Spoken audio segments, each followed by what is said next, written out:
Well, welcome everybody. Today we have Sharna here for our Your Stories Matters conversation. Today we're actually going to be talking about something that is a difficult a different topic, but a very difficult conversation to have for some people because we haven't actually dealt with it personally. Maybe we've buried it, maybe we've hung on to it, maybe we're ashamed or whatever the case may be. But today we're going to be hearing from Sharna about her experience and how she's been able to take her pain and use it for a purpose to create a message and help other women that may be suffering in this realm. We're talking about miscarriage and the loss of a child, which is one of the most heart-wrenching things to actually process. I've too have experienced a miscarriage. I feel like I brought it on to myself with my power of my words. But I'm going to let Sharna share her story and the journey that she's experienced and how she's been able to find healing and deliverance from this painful message, and how she's now taking that pain and taking it into putting it into a purpose so that she can serve women that are in the depths and the darkness of their grief and turmoil. So Sharna, like tell me about your story, love, and I don't even know where to start with it because there's just so many different places we can start. But I'm sure you have a good launch off point for us. Yes, thank you for having me, and thank you for that introduction. So yeah, I guess I'll start at the start. Like we were trying to conceive for like 5 years. And I think in that time as well, I guess when you're in school, like you get told, don't wear a condom, and because if you don't wear a condom, you'll fall pregnant. And so we just like, well, cool, like you just fall pregnant that easy. And my vision for myself and my life was always to have a family. Like we fought like cats and dogs with my brothers and sisters growing up, but now we have a really good relationship, and we've always had a really close family unit growing up. So I kind of wanted to recreate that for myself and, have a family. Didn't want to have 4 kids, like I'm one of 4, but still wanted to have that. And that was my vision. And when a year went past, 2 years went past, and I'm like, well, maybe we're not like trying properly. So we tried, being a little bit more conscious of sort of, trying to fall pregnant. I'm like, I don't know. When you say that, I think of this one friend of mine. She was like trying to conceive, and it was taking a little longer than normal for some.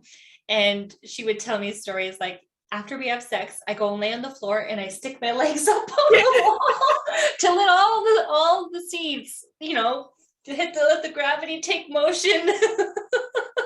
I did do that too. And I was like, because I actually saw it on a TV show. So I was like, maybe that's a thing. Maybe I have to, because as soon as you stand up, right, it's going to fall out. So keep those seeds in there as long as possible. Yeah. Get them in there and get them in there good. So I started to be a little bit more conscious of, maybe trying to keep them in there longer and have them swim up a bit further before I stood up. Yeah. But still, time went by, another year or so went by, and then it got to the point where my husband and I were having the conversation about going and getting ourselves tested, like how, like to see, if there's anything wrong. And then, so we had the conversation and we're like, yep, okay, let's do it. But then another year had gone past and we're just like, okay, so it was like 5 years and I'm like, this is it. We're going to do it this year.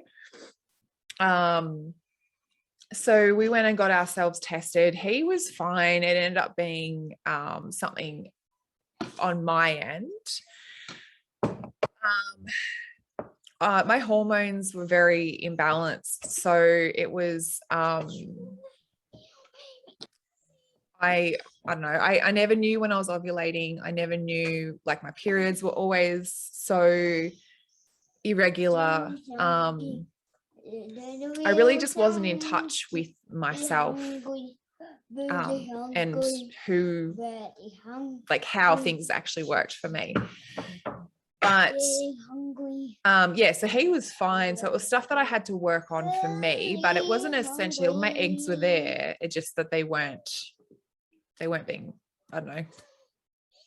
I can't even remember if it's like they weren't really being released or something. There was something, and they're like, oh, but it's, you know, we can work with it.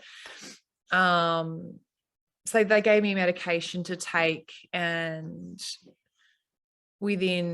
which increased my eggs and increased fertilization. So I was like, okay, cool. Like, you know, this is going to be it. It felt like, in a way, when I look back at that time, it felt like a shortcut to the thing that I wanted, which was obviously to have a family.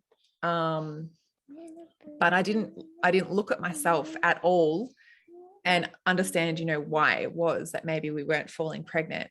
I was just like, there's got to be something that can help us.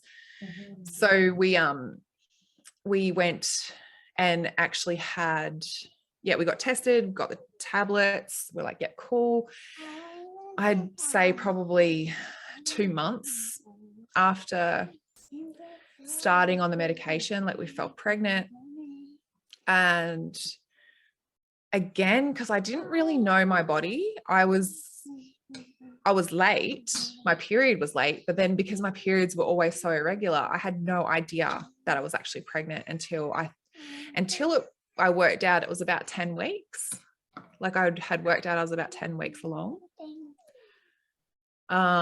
So we didn't go to actually get to the doctors or anything until quite late, really. And then we organized a ultrasound appointment because the GP, like, she did a test and she's like, yeah, you're pregnant. So we organized an ultrasound appointment, and within that appointment, they pretty much told us that they couldn't find the heartbeat. They're like, we don't know, like, we can't find the heartbeat. And I'm like, just keep trying. There's got to be another way. Like, find it. This can't be my reality. So they ended up doing an internal examination as well, and he's like, I still can't find the heartbeat. So he ended up, I think the ultrasound technician ended up leaving the room, and I remember just laying there thinking, okay, so he's going to go get someone else and they're going to find it, because, you know, this can't be the end. But then the senior ultrasound technician came in, and he did another ultrasound, and he's like, I'm sorry. And I think from that point, like, the whole room just felt like it was closing in on me. And my husband just held me, like, we just turned to each other and just held each other. Because it was even though I never really knew about miscarriage before falling pregnant, it was my worst nightmare. I'm like, I felt so naive because I'm like, I never even knew that this could happen. And so they shuffled us off to the doctor's surgery. They said that it had passed at about 7 weeks. So it measured at 7 weeks. So then I was, you know, blaming myself for everything that I had done in that time, and then the fact that I didn't know that it had passed away, like, I felt like I should have known.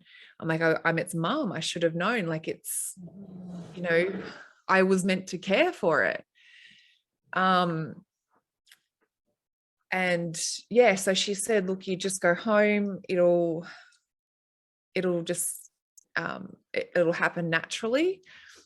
You might experience some heavy what they categorize as heavy, like a heavy period. And I was like, oh, okay, like,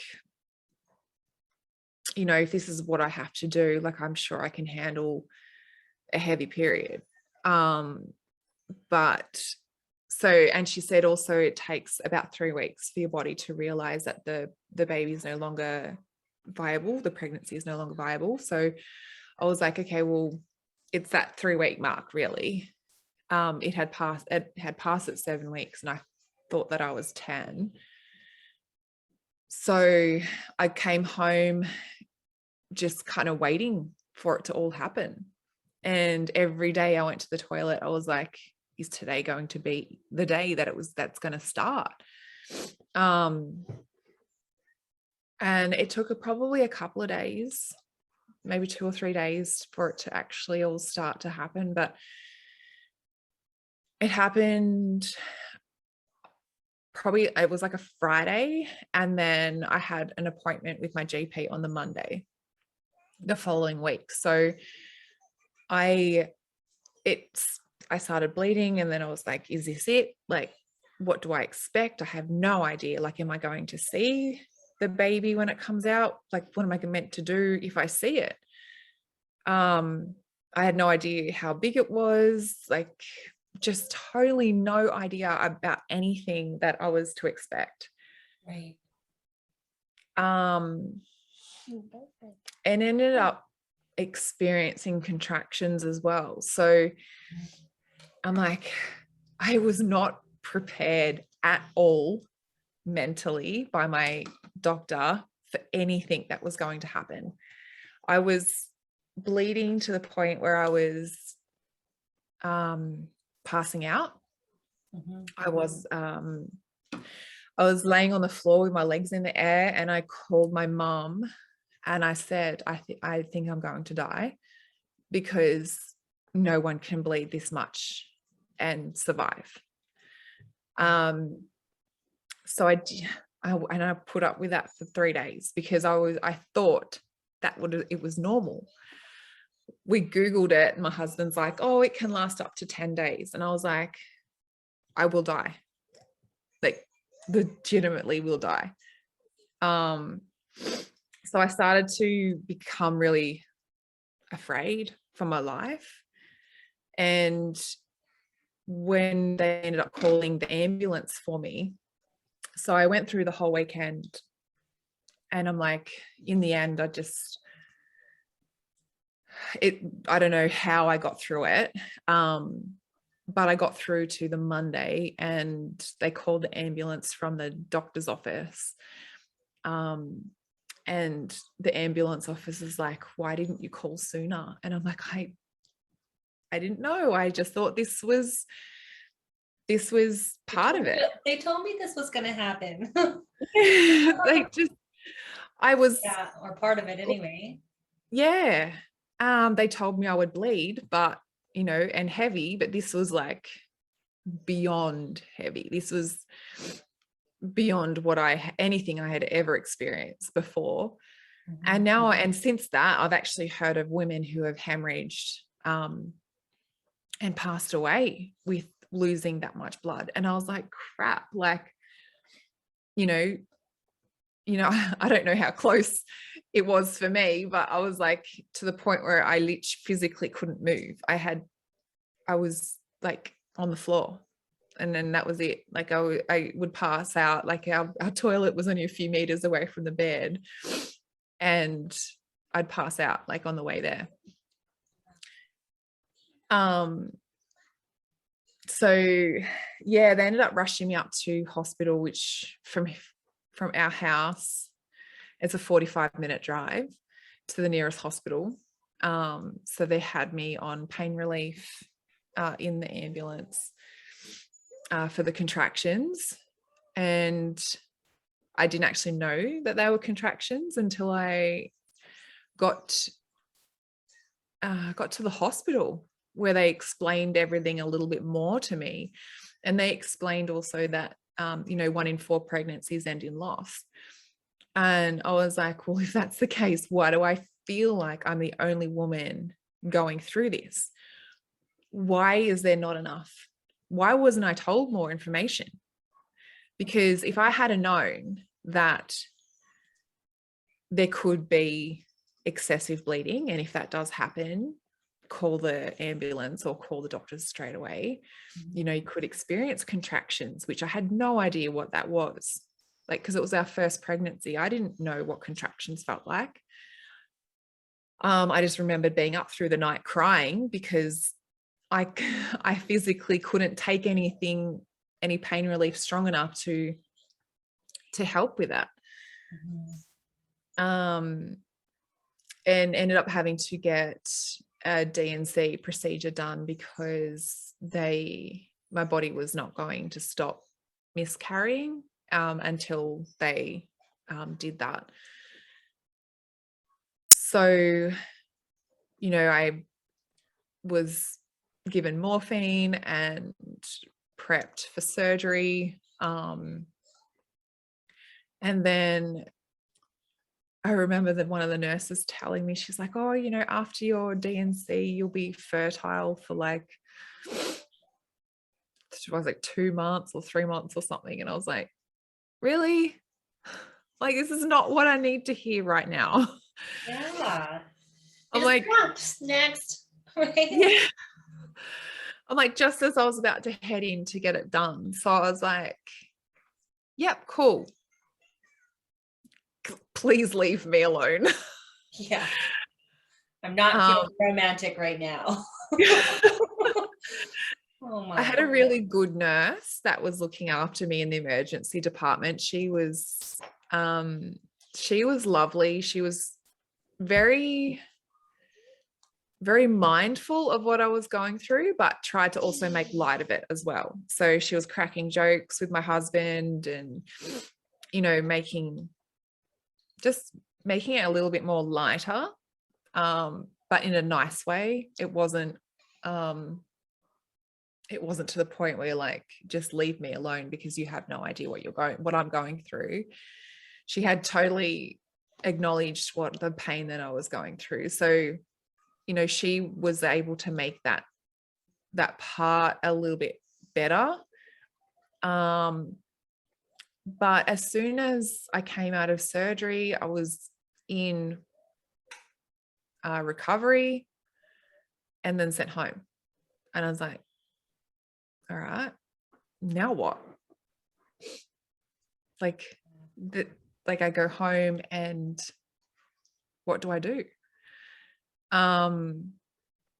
So yeah, we went home, and I think it all just started to obviously sink in, like the whole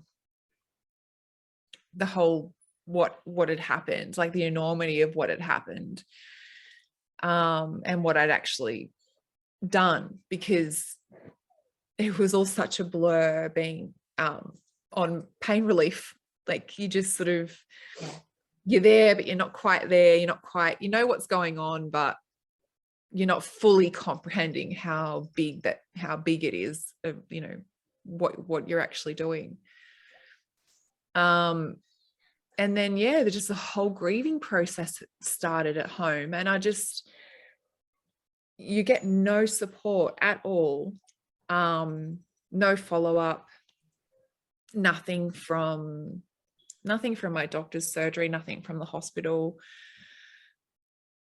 It's like once you've had it, once you've done everything, you've gone through the motions of the medical system, that's it, you're out, you're done. They kind of just like clean their hands of you. We're finished. Yeah, you're just another statistic, right? Yeah. So yeah, I knew what the grieving process looked like and felt like for me, because of all the other things that life throws at you. So I just allowed myself to start to feel what it was that I needed to feel. I just took each day as it came. I woke up each day and whatever I felt that day was however I felt. And if it was better than the day before, then it was. If it was worse, then it was worse. And I would just sort of go with it and feel it. And it was shit. It was painful and uncomfortable. And I honestly had never felt my heart break before until that time. And I was like, it literally feels like my heart has broken. But yeah, it's just took probably a good 5 weeks before I could actually before I was physically starting to heal, and then mentally being able to start to heal as well. So, and it still hits me. The grief still hits me. Like when I talk about my story and when I go back to that time, it still makes me want to cry. You can re-feel when you're sharing your journey. I'm like, yep. I when I was miscarrying, so my husband and I, we weren't even really trying to have a baby, and I don't mean to rub that in any way, shape, or form, but your story, like my heart longs for that, because of just like 5 years of trying and then having to go through that experience just adds like depths of mourning to your story, to your grief. Yeah. Like for us, it was like we started having those contractions at home, and I think it's pretty close to the 12-week mark. And I started getting crazy cramps, and we went into the hospital, and they made us sit in the waiting room, and I was bleeding, and so profusely, but not like cause I hadn't gone the whole weekend like you did. But they just kind of let us stay in the waiting room, and the waiting room was jacked full of people. I had no idea what was going on. I curled up on the floor of the waiting room. Disgusting, by the way, but I couldn't get comfortable any other way but to be in that fetal position. And then when they took us in to get us checked, they told me that there was no heartbeat and that my body was trying to abort the baby. And I refused. Nope. It's nope. Yeah. I was hanging on to my faith, and they must have thought I was crazy, because I'm like, my God will save this baby. Like I was like, I saying all the things, and then they were prepping me for a D&C, and I was fighting them. You're wrong. I don't care what your tests are telling you, you're wrong. And they got me jacked full of morphine just to make probably their lives easier. But yeah, it does to take off a little bit of the pain, like to be contracting and not knowing. I think that pain, because I've had, like, you've had a baby now too, right?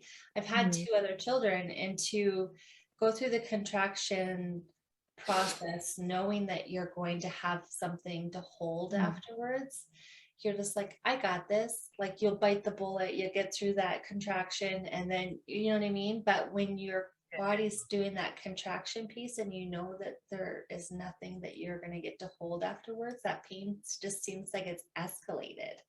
Yeah. That was, I think, one of the hardest things for my head to wrap itself around, was the fact that I was actually experiencing contractions, to have nothing to hold, to have nothing to show for it at the end. Yeah. But it also baffled them that I was experiencing contractions, and they said that the baby had passed at 7 weeks. So I'm like, I don't know. I can't tell you, because they're like, it usually does start around the 12, 13 week mark that your body will start to do contractions, because it's a bigger baby to actually pass it. I was like, I don't know what to tell you. It's actually happening. And when I was in the hospital, that's what they confirmed, because then they were like, we need to give you morphine. And I was like, this is my first experience at being a mom. Like, this is horrible. And because I had no idea about miscarriages before, I thought it meant that I wasn't able to ever have children ever again. So I walked away from the hospital also wondering, like, is this it? Like, does this mean that, you know, I'm broken? Yeah. Yes, this was it. Until I started to learn more about it, and obviously talking to people as well. Like, it wasn't until I actually went through it that I realized 3 close friends of mine had been through it as well. And I was like, holy crap. I'm like, what was there for you? Like, there was nothing. Right. And I had also learned that my grandma she ended up having 7 children and 5 losses. And I was like, how? Like, she almost had a loss in between each child. And then one of her losses became septic. And I was like, I don't, like, back in her day, she said they just literally, D&Cs were the thing that they would get you in, clean it out, send you on your way. And she just literally had to, you know, pick herself up off the floor and keep going. She was like, there was nothing, there was no support, there was nothing. She said it was just almost like it was part of life. And they had to figure out a way to, like, forget about it, like pack it away in a box and move on, and get on with her life. It just seems so cruel, but, you know, what I know now and how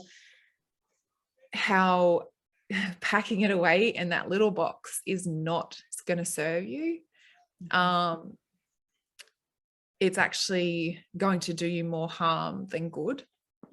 And it might not show straight away. It might not show, you know, a year or 2 years or 5 years or 10 or 20 years. Like, it might be like my grandma has just been diagnosed with cancer.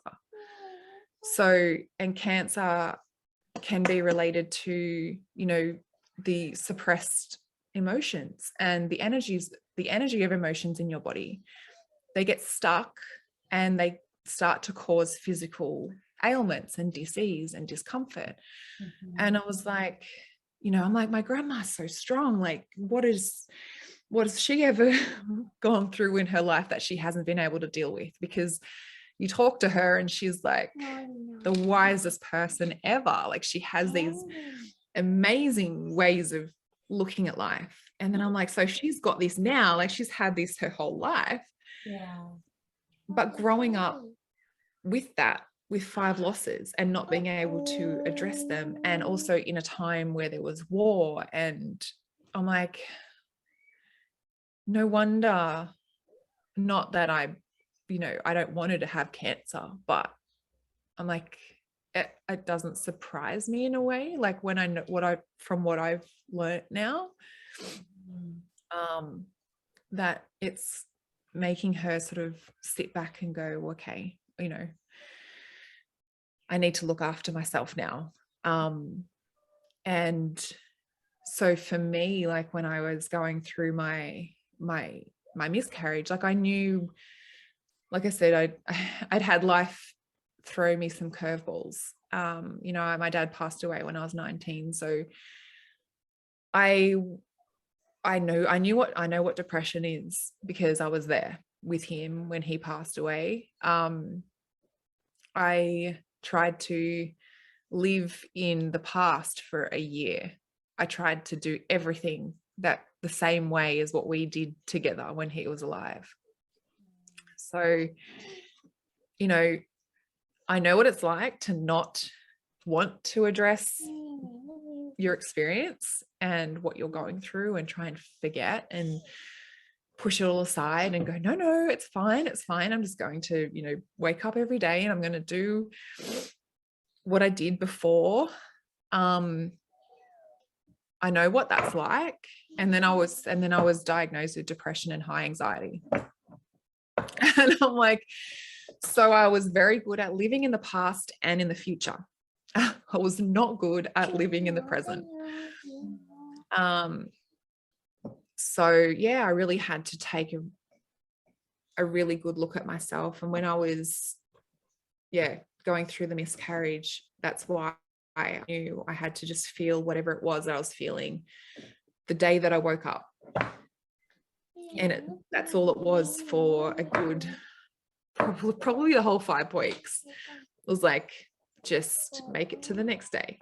Yeah, because you're just numb, like you're lost. You have all these questions. What if I did something wrong? Or all the things, right? Like, could I have ate better? Could I've, maybe I shouldn't have been moving, or maybe I shouldn't have lifted that box, or all the things, right? Like, because as we do that, even in accidents, we do the same thing. Our brains just go and replay the whole event, and we look at every situation, every decision that we made to see if we could have done something different to have a different outcome.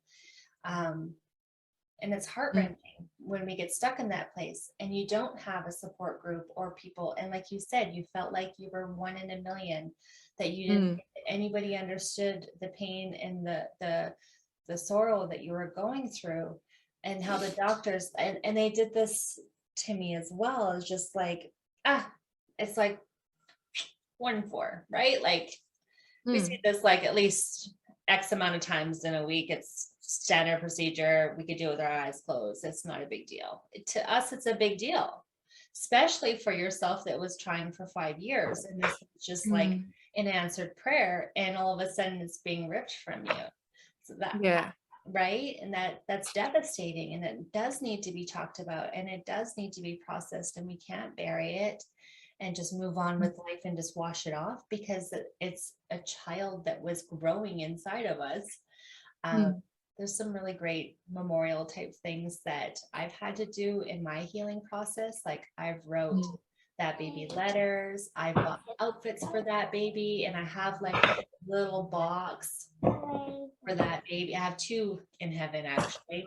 One I aborted when I was in my early 20s.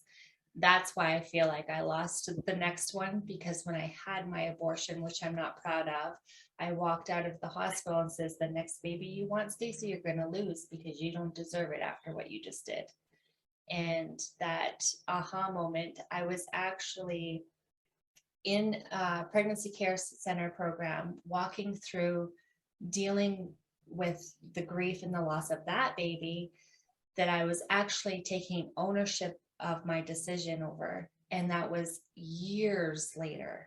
And that's when I was in that program, is when I had found out we were pregnant, and then we had lost it when I was still in that program. So thankfully for myself, I was kind of surrounded around a group of people that understood what I was processing, but only because of my past junk was I there, right?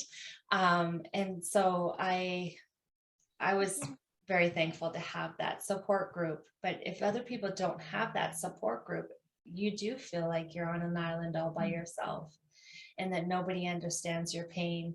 And your husband is probably going through his own processing of grief and mourning, and he's still got to get up and be the man and go and take care and provide for his wife and nurture you and love on you. Meanwhile, he's hurting too. Like it's a whole household process of grief that people just tend to shrub off like it's no big deal. Yeah. And that's what it feels like. It's what it felt like. And I know that there are so many women out there that are still feeling that way. It's just that society does not so awkward around this type of loss. And like you said, they just shrug it off as if nothing.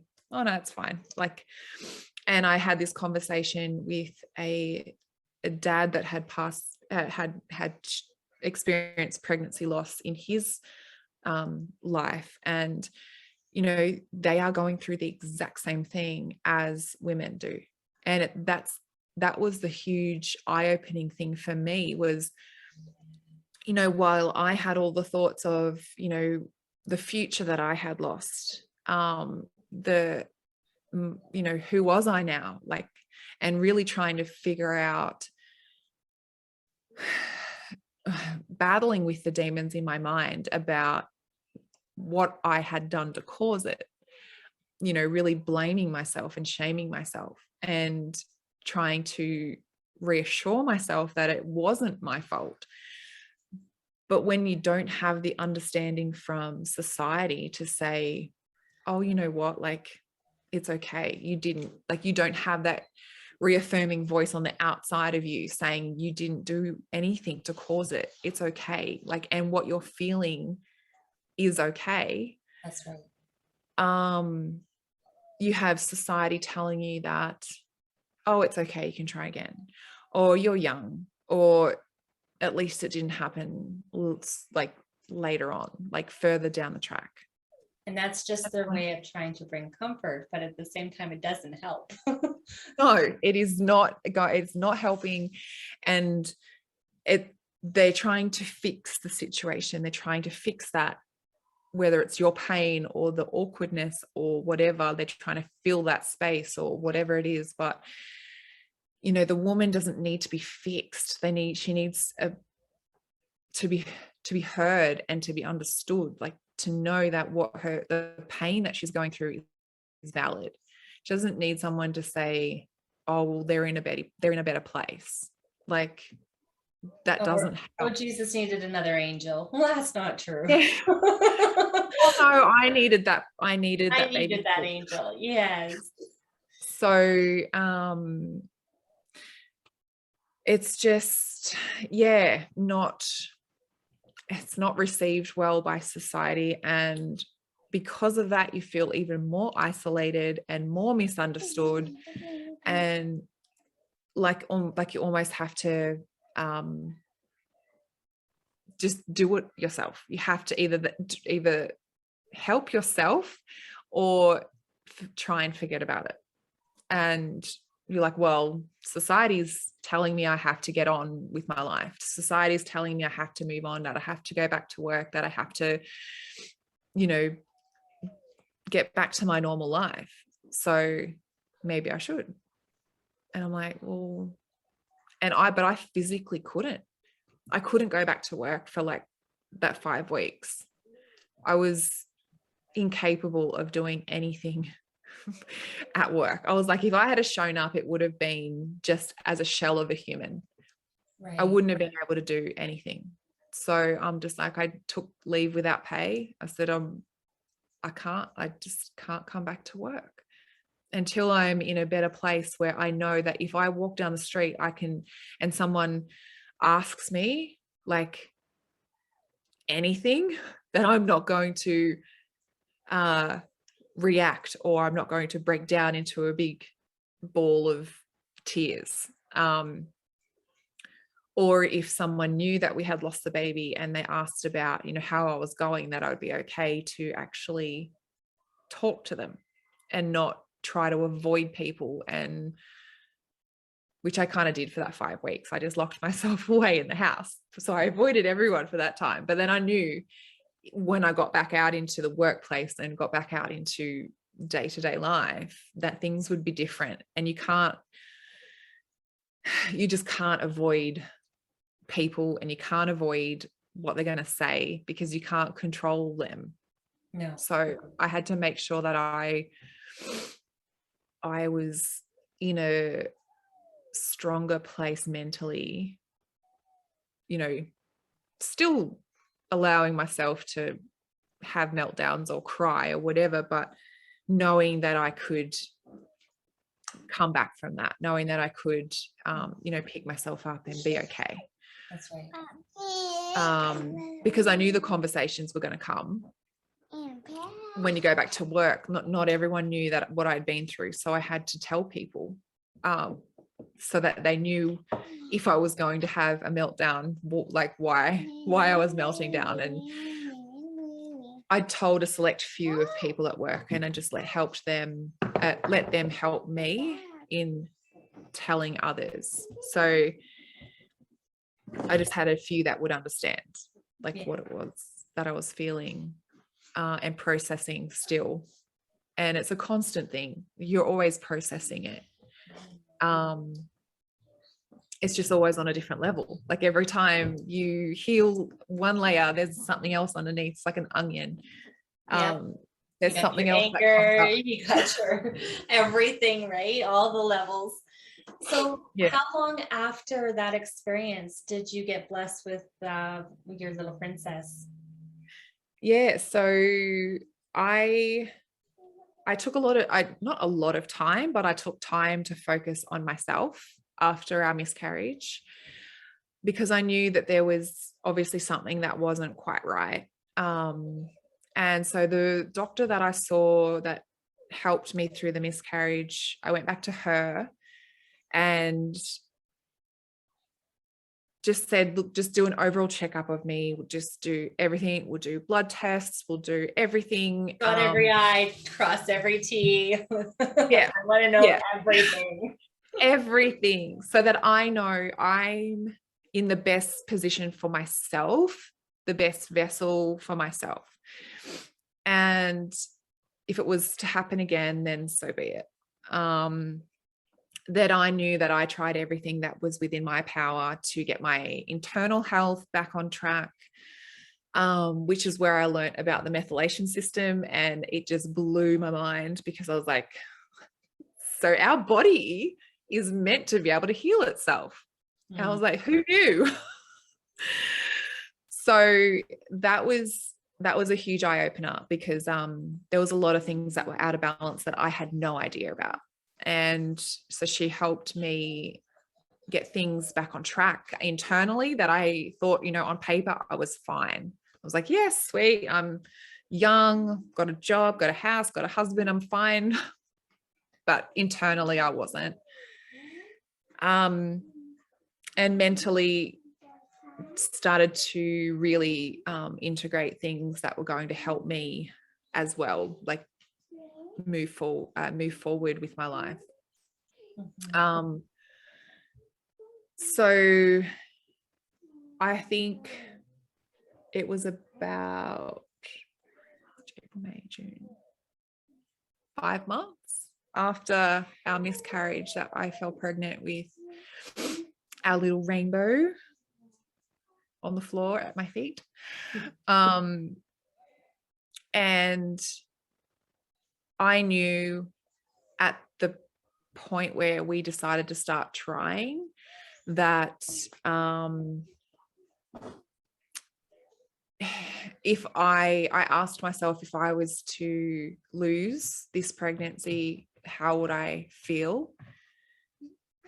And if I had have responded to myself that I wouldn't be able to cope, then I knew I wasn't in the right place to start again. I knew I still had work for myself to do, because I know you're not fixing your pain with another baby, another pregnancy. I didn't want to get caught in the trap of like, oh, I'll forget my miscarriage and I'll be happy about my next pregnancy. Because it doesn't work like that, unfortunately.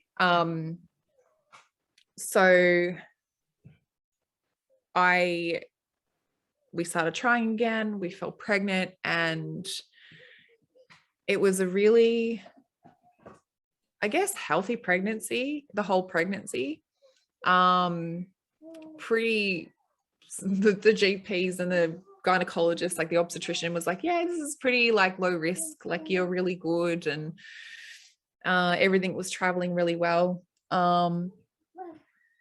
So, but what I had to stay on top of, like within the pregnancy afterwards, was the fear of losing her again. The fear of getting random cramps that hurt like hell. And I took myself to the hospital because I'm like, what is this? But really being able to keep my mind healthy throughout the pregnancy, because it would have been so easy to fall back into overwhelming fear and anxiety of things going wrong and losing her, and being caught in that the whole time, and then not being able to then be grateful for the pregnancy. So, but it wasn't until the week I was booked for it to be induced. So the week leading up to the induction, I was in tears. I was like, my fear of the first miscarriage had morphed into her not crying, like on delivery. So I had to process that. I had to really talk to myself and just know that it wasn't within my control anyway. I had done everything that I could do for myself and for her health the whole way through. So I had to just show up and deliver her, and whatever happened, happened. She got stuck. She had the umbilical cord wrapped around her neck. So for 2 hours that I couldn't push her out. The induction went really quick, quicker than what they thought. But then because she was stuck, she was not coming out. And they ended up telling me to push, but not push, to get her out. And I was like, how? Like, I'm having contractions. How do you not push to get her out? That's right. And they have you in these cocky poopy like positions so that she can still get oxygen or blood flow, right? So I was like, oh my God, this is insane. I was in pain. My lower back was hurting like hell, which I now know, which I still don't, I keep forgetting every time I tell my story. She was facing the opposite way to what they're meant to when they come out. So she was putting a lot of pressure on my lower back. Right. And I was in so much pain. And every time I would stop pushing, I would really physically retract. And the gynecologist was like, you can't keep doing that. And I'm like, I have to, because I am in that much pain.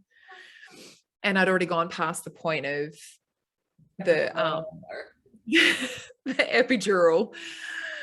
So I had to do it. It was all natural. I couldn't have the gas. The gas was making me feel so out of control. Like, I couldn't physically control my body, and I didn't know. And I was like, no, I can't do this. So yeah, completely pain relief free. You rock star. You know, right? So yeah, and then I think I was sort of in labor for, it was quick though, like 5 hours, I think it was 5 or 6 hours, when she arrived. And they pulled her out. They had to quickly unwrap the umbilical cord from her neck, and then she started crying. And that was like Music to your ears. Music to my ears. And and the thing is, like, I thought I was going to cry like crazy when I birthed her, but I wasn't. I was just so peaceful, and I was like, oh, like, finally. And I had her on me, and I was just like, this is right. Like, I didn't cry. I was like, I look back, I'm like, why didn't I cry? Everyone else cries. Well, you were so overwhelmed with joy, right? That's just such a precious moment. It's funny, like you say, that she was all wrapped up with the umbilical cord, because my rainbow baby, the one that I got after our miscarriage, he was I swear he was doing head spins for the whole 10 months that he was in my belly, like, because he had the cord wrapped around him as well, and he came out ghostly white, like, yeah. and he was stuck. They were prepping me for cesarean. The kid was 10 pounds, like 9:15. Wow. All head. My puppy, she was six pounds. And she still tore me on the way out. I'm like, how? like, seriously. Well, she was flipped the wrong way. That's why. Yeah. I'm like, but Yeah. they still like, and it's only by talking to other people that I've realized that that's what had happened. But no one actually told me anything about, and I'm like, oh, and they're like, oh, did you have pain here? And I was like, yeah, like intense. And they're like, well, that means that she was faced the opposite way. So she was putting a lot of her pressure on your lower back. I'm like, they wouldn't listen to me when I was actually birthing her and how much pain I was in my lower back. But yeah, she was active as well, like the whole pregnancy. There was, But that was a and it good might have relief been, too, right? yeah, Because yeah. after, Although, if you had any still moments, you're freaking out. You're yeah, like poking, hello. wake up. There were so many moments that I did freak out, and my mum said to me, she's like, oh, have you really taken the time to listen and feel her? Because I'd be at work or something, and she'd be quiet, and I'm like, I haven't felt her all day.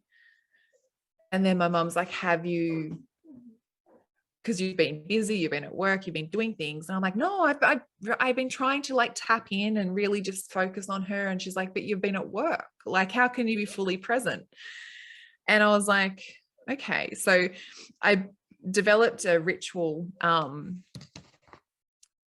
that, you know, every night and every morning I would lay there and I would put my hands on my belly and I would talk to her and I just have that space with her. So every day I knew that she was there. But God, that first trimester is a killer because you don't get appointments, you don't get really anything to know that they're okay. And I'm like, I just want a window, like a sunroof in my belly so that I can just check and That's see right. if she's okay. And I know it's not talked, and I know it's probably you know, but for me, like it's hush hush. I know in a lot of pregnancy loss groups that they don't like to talk about Dopplers and stuff. Like I had to, for my mental health, I had to get something for me that I could do for at home. And to be honest, once I got it, just the thought of me being able to check took that anxiety away. Yeah. Because I was like, oh, you know, I don't have to, because even up until 18 weeks, like I went to the hospital before that 18-week mark with cramps and they don't do anything. They don't call a doctor. And I'm like, well, can you at least just check her heartbeat? So I was like, I needed something. And I know like it's probably, yeah, it's very, Well, sweetheart, they're all born with iPads in their hands now anyway. So what's a Doppler gonna do? I was like, I can't be like, you know, I get it that it's like you're putting, you know, the waves into your belly probably more than what you feel. Yeah. But you know, I just thought, what's a few extra times than that one. Well, your peace of mind is going to be much more healthier for her than the stress of not knowing and constantly getting stuck in that thought process, that fear-based process, right? Yeah. It can And be paralyzing. yeah. And you know, excess like the stress hormones, like it's not necessarily ideal, like for the mum or the baby to have those rushes of stress hormones in your body. That's right. So for me, it was just something that I had to do. And, you know, for my peace of mind, for those long periods of time where there was no checkups. And because I was classed as a low risk pregnancy, they're like, you just got the normal checkups. You didn't get anything else in between. You can get special ones. Yeah. So I was like, I want special ones. I want to know, I want to know like more times that she's okay. That's right. But, you know, it is a real test, like with your mental health, like to really keep that sanity for yourself. So I would, now it's like I teach how to really have those tools for yourself, because if you don't have things to support your mental health and physical health through trying to conceive after a loss, through pregnancy, and even parenting after loss, like it's the fears and the anxieties, they'll just keep presenting in different ways, and it will keep knocking you down, and it will just keep you in fear and creating things for yourself that, you know, you think might be keeping you safe, or you think might be keeping your baby safe, but essentially it's really hindering them. Right. Or, you know, there's so many things that I was like, I just want to wrap her in bubble wrap, but that's not going to serve her in her mental and physical growth. So Yeah. she can't be burdened by my fears. So I have to figure out ways to actually do that, So process them. Yeah. So true. So true. Well, I just commend you for sharing your story, because it's not easy. It took me a lot of years to come to terms with our loss and to be able to share it in a healthy, healing way. Yeah. And because I had the guilt of the abortion that I had to also come to terms with, and actually, because I literally buried that in a black box and I stuffed it down. I never had an abortion. I made up some cocky poopy story that I started to believe my own lies. So, and then you know, God gets a hold of me and says, no, your sins will find you out. You go and We'll come back and bite you at some point. yes, you need to come clean, Stacey, if you want anything good in your life. So, and I had to, and it was one of the hardest things that I had to do is to confess that. I felt so embarrassed and ashamed and guilt struck. And then it was that whole season that we got blessed with this baby, and then we lost it, and then we had a Caleb who is a crazy kid, a mover and a shaker, so he's like 2 in 1, so it actually works out. He's a lot of energy for one boy, but we're quite blessed. And but again, to have support, and that is what you've created within your business, is to create a network to support women that are going through this, that when they feel like they're the only one in a million people that are processing this grief, this pain of loss, that you're able to come alongside these women and support them and be an ear for them, so that they know that they're not alone, that what they're feeling is okay, and they're allowed to go through the process, and then giving them the tools to actually walk through the different layers of the grief and the reconciliations of some of the things that we did in that group was like, we wrote a letter. I don't even know if you're allowed to do this, you know, environmentalists might shoot me down, but we wrote a letter to our baby, and we stuck it inside a helium balloon, and then we just released it to the skies. And that was such a great healing process for me. And the fact that I went out and I bought little shoes and little outfit for him, and I put it in a nice little box that I get to keep as a keepsake. So I, you know, just being able to do those things actually gave me the, like, yes, this baby was mine, and now that baby's waiting for me in heaven, and I can't wait to hold them and to share my life with them, because this life here is just a little blip, right? So Yeah. we will get to be reunited, and that's the cool thing. So you've got 2 babies, Sharna. I do, and I actually have this vision that my little one, I never got to know what it was, whether it was a he or a she, but it'll be a little toddler. Like I can picture in my mind, it'll be a little toddler when I get up there to meet them.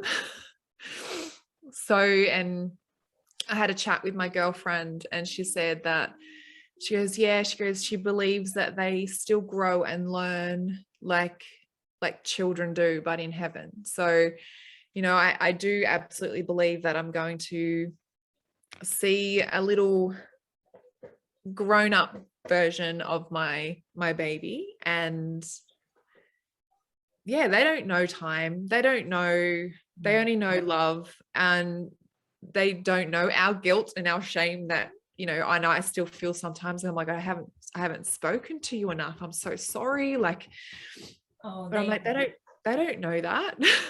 They just know love, and that we will be reunited at some stage. But a good hope to hang on to, because if we can hang on to anything, that is something that we can hang on to when we get reminded of specific anniversaries or birthdays, or when we were expecting to start this life with that human, and we weren't able to. Like, I sometimes think, like, what would my life be like if I actually had 4 children? Because I have a daughter and a son here, and I have 2 in heaven, and I think one is a boy and one is a girl, because, you know, it's just the way I'm processing. So I named them. Well, I haven't named the girl yet, because that was the one with my husband, and I keep telling him, I'm like, we need to name her, and he's like, well, I thought we did. No, I named the one I aborted before we got together, and now we need to name the other baby, like, she's nameless, like, we got to name her. So, yeah. It helps through the process, right? Yeah. So Sharna, I know we can probably keep talking, but I do know that you are in tomorrow already, being in Australia. So it is 5:15 in the evening here for me, and I'm sure you're just coming into lunchtime. So your little baby girl there is going to be asking for some lunch. Yes, she will be at some stage. Quite content at the moment, but who knows, that changes so fast. Yeah, so just so with anybody here in the community, if they wanted to reach out to you, I know that you have some things that are being revamped right now, but if they wanted to reach out to you and connect with you, and to learn more about your story, or to see what kind of programs you have to offer, how would they be able to go about doing that? Yeah, so you can check out my website. So I do have my website where everything that I do gets put on there. There's a lot of value on there. Even podcast interviews that I get when I'm guest speaking. So, you know, you get to hear my story and different tips and tools that I, you know, suggest in each episode. Also, the programs that I have created on, you know, how you can actually work with me are on there as well. Nice. So that's just Sharna Southern, www.sharnasouthern.com. And also on social media, if I'm probably most active on Instagram through my business, but the Instagram handle is just at Institute of Healing _PL. So Institute of Healing _what? PL, like for pregnancy loss, but just PL, because I couldn't get pregnancy loss. It was too long. Well, that is a good workaround. Yeah, it was a good compromise, I thought. So it's just, Institute of Healing. But if you type in Institute of Healing, it should come up anyway. But yeah, so there's a lot of what I find valuable tools and things that I find valuable on there. My social media is kind of an extension of me and my brain. Yeah. So that's good. Yeah. I know that we met on LinkedIn, and you share some amazing things on LinkedIn as well that resonates with my heart. So I forget about LinkedIn, so I'm there too. But if your primary social platform is Instagram, then that's what we'll encourage the community to find you on. Also, Sharna is also a member here of the Beautiful You coaching app. So you can always just go into the members and just search her name, and you'll be able to send her a friend request here as well and connect with her here as well. Yes. So yeah, and friend request me, send me a DM. Like, I'm always quite open to having a chat and seeing how I can best support you and support the women that are going through this, regardless of how long it's been, because there's always an opportunity to heal those unhealed emotions and the unhealed, well, it's essentially trauma that your body has experienced. Especially if you've been told just to go back to work, and you're just a statistic and no big deal, and no one ever gives you the time and space to process your grief. Yeah. And it does become more burdensome because we just, like your gran, like she's had 5 losses and has had to carry the heaviness of that her whole life. So yeah. And it can transform into other things that we don't want to have in our bodies, the disease and whatever else can transpire from that. So if you have experienced loss, I encourage you to reach out to Sharna. She definitely has walked a mile in your shoes. She can lend a nice, loving, nurturing ear to you and help you get through this season of life. And she does have some programs. She's got a new one coming up to make it more accessible to more people. So there's different levels that you can reach with her and connect with her on to get the healing and the support that you need. And girl, you're not alone. If you've lost a babes, you are not alone. You are not one in a million. There's other women out there that understand what you're going through. And I encourage you just to speak up and to start talking through it, because when we hide it in and we hold it in, that's when the depression and the anxieties and all the things can come running in like a wave and take over our lives. And so we need to talk. We're women, we're really good at that. So definitely reach out and grab a friend and talk it out and process all the feels, because it's important. Love yourself that way. So thank you, darling. I appreciate you, and I appreciate you. Oh, hi, little one. You are such a gem. Look how beautiful you are. Thank you for sharing your mommy with us. Yeah. Yes. Yeah. All right. Thanks, darling. Thank you.